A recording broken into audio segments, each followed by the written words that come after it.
Mr. President, I rise to speak about the mass murder in Florida last month. And I rise to ask a simple question that millions of Americans in every part of this country are asking at their kitchen tables right now. Is Congress finally going to do anything meaningful about gun violence? When will enough be enough?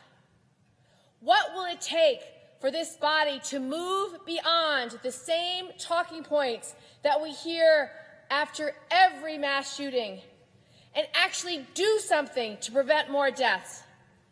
Mr. President, will Congress finally see what the vast majority of Americans see, gun owners and non-gun owners alike, that America's gun violence problem isn't going away unless Congress musters up the courage to take it head on? Or will Congress continue to give the lip service of thoughts and prayers and then do absolutely nothing? We have to act, because once again there was a massacre on American soil. Once again it was inside a school. Once again American children were gunned down. We keep living through a nightmare of gun violence that repeats itself in schools, movie theaters, churches, nightclubs, concerts, and every single day on the streets of the cities in every state around this country.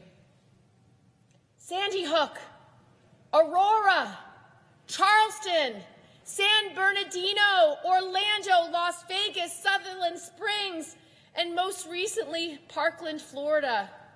Mr. President, we can help stop this. We have the power to help stop this. The question is whether Congress has the political will to do it, whether this institution will finally put families first, our children first, and stand up to the gun manufacturers and the NRA. I urge every member of Congress to reflect on why they first ran for office. We are here as public servants to serve the people who sent us here, not to serve the gun industry's profits, not to serve the organizations and companies and lobbyists that demand political retribution when we do the morally right thing. Does Congress have the will to act? Does Congress have the basic courage this country needs? I'm sorry to say that I don't know, but we can put it to the test. There has been a lot of talk, more than normal, even about our need to act in this chamber. So I will say this to my colleagues. Let's make this time different. Let's listen to the children from Stoneman Douglas High School. Let's seize this moment. Let's take action. I implore my colleagues to listen to what the country is saying about gun violence today. Listen to the families. Listen to the survivors from Parkland, and tune out all the other noise. I did. It is possible. 10 years ago, I had an A rating from the NRA, just like many of my colleagues today. But when I met the mother of Nyasha Pryor-Yard, when I met her classmates, Nyasha was an honor student from Brooklyn. She was dancing with her friends, having fun, loving life. She was killed by a stray bullet in her community. Now, I have an F rating from the NRA.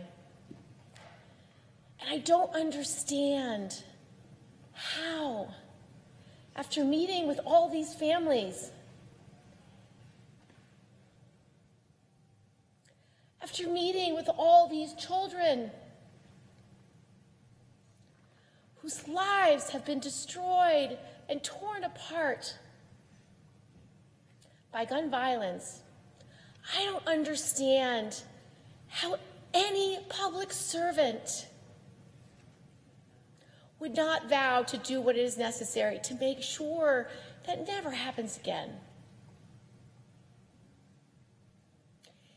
It's what we do after a terrorist attack, rightfully so. It's what we do as a country. We come together, we say never again, and we do whatever it takes to protect our country. We have to have the very same sense of urgency now. Plain and simple, it is a lie to say that we have to choose between protecting law-abiding gun owners' rights and protecting our children from being murdered by assault rifles. It is a false choice to say that we cannot end gun violence without violating people's constitutional rights. Mr. President, it is time for members of Congress to stand up for what's right for America and do what is right for our communities and say no to the NRA. I commend one of our colleagues in the House of Representatives, a Republican from Florida, an Army veteran who is seeing this crisis differently now, too. He wrote, quote, "I know that my community, our schools and public gathering places are not made safer by any person having access to the best killing tool the Army could put in my hands. I cannot support the primary weapon I use to defend our people being used to kill children I swore to defend." That is what leadership looks like. So I implore my colleagues in the Senate to see our gun violence problem differently. See it with your heart. See it for what it is. It is a matter of national security, of public health, of public safety that will never go away unless Congress does its job. So once and for all, let's pass laws that actually are meaningful, that actually can do something, not just something simple so we can say that we did something and move on. And I strongly agree with my colleagues that we need to improve the mental health system. Let's make those investments, but it should not stop there. We have to address the fact that we have weapons of war on our streets today. We have to address the fact that it is so easy for people to buy a gun, people who should never have that privilege. Let's vote to ban semi-automatic assault rifles. Congress has already fully banned them. Congress has already recognized that some weapons have no place in the civilian world. And a weapon of war that was designed for military use, that can fire up to 100 rounds in 1 minute, or 100 rounds if you just add a bump stock, a weapon that can completely outgun a police officer. It has no place in the civilian world. So will my colleagues vote with me to ban semi-automatic assault rifles? And then let's vote to ban the high-capacity magazines that go with them. They are made for wars. They are not made to be in our schools, not in our cities. High-capacity magazines let killers fire dozens of rounds without having to frequently stop and reload. They're designed to let someone fire bullets at as many people as possible in the shortest amount of time. So let's vote to ban high-capacity magazines. And let's vote to pass universal background checks. That is something that is so common sense, so obvious. Too many people who should not get their hands on these weapons are easily able to get them. And there are so many loopholes. They allow people to buy semi-automatic assault rifles online, where there are no background checks. They allow people to buy semi-automatic assault rifles at gun shows, where there are no background checks. It simply doesn't make sense that every person who buys a firearm doesn't go through a basic background check system. And do you know who agrees with that? 97% of the American people. I can't think of any other issue where there is such near universal agreement across our entire population. So let's do what our constituents are demanding from us, not the NRA is demanding from us, and vote to pass universal background checks. And when we do it, let's make sure that the effort is actually sincere. If we are only voting on universal background checks when it's tied to the issue of concealed carry reciprocity, then that is not a sincere attempt to fix our broken background check system. If Congress is saying that we'll only pass universal background checks if we pass a new law that says a stranger from one state has to be allowed into my state or your state when he has a gun hidden under his jacket, that is an insult to 97% of the American people who want Congress to pass universal background checks now. So let's finally vote to overturn the outrageous law that has banned the Centers for Disease Control from even studying the issue of gun deaths. The CDC can study any other cause of death, heart disease, cancer, car crashes, plane crashes, unless it involves a gun. Don't you think it's strange that when we debate this issue, the two things related to gun violence that Congress has actually banned in recent years are research on gun violence, and a ban on the ATF from using computers to keep records? So let's vote to allow the CDC to conduct research on gun violence so we can finally have the information and the data we need to fight gun violence as effectively as possible.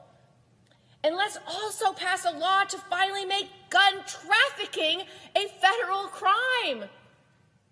Over and over again, law enforcement officers keep finding illegally obtained guns being used in crimes. Numerous NYPD officers have been killed by guns that were illegally obtained by criminals.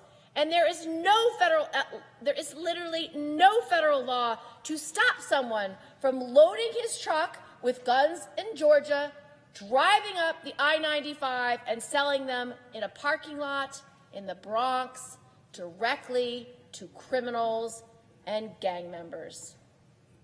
I have a bill that would make this illegal. It's called the Hydea-Pendleton and Nyasha Prior Yard Gun Trafficking Crime Prevention Act. It's bipartisan because both parties agree that gun trafficking is a source of gun violence in our cities. This bill is named after Nyasha, who I mentioned earlier, and another teenager from Chicago who was also killed by a stray bullet. Both guns in those crimes were trafficked. So let's pass this bill and finally make gun trafficking a federal crime. Mr. President, if we're not trying to solve this problem now, then we are failing as elected leaders. Congress must solve America's gun violence crisis now. It is urgent. Our country is demanding it. Americans deserve more from Congress than just banning bump stocks, just fixing NICS, which, while I strongly support both of them, will not do enough on their own. So let us not fail our country again. Mr. President, I would like to ask our colleagues to immediately vote to ban semi-automatic assault rifles and bump stocks, to pass universal background check system and close all of the loopholes, to allow the CDC to research gun violence and cause of death, to close the gun show loophole, and to finally make federal trafficking a federal crime.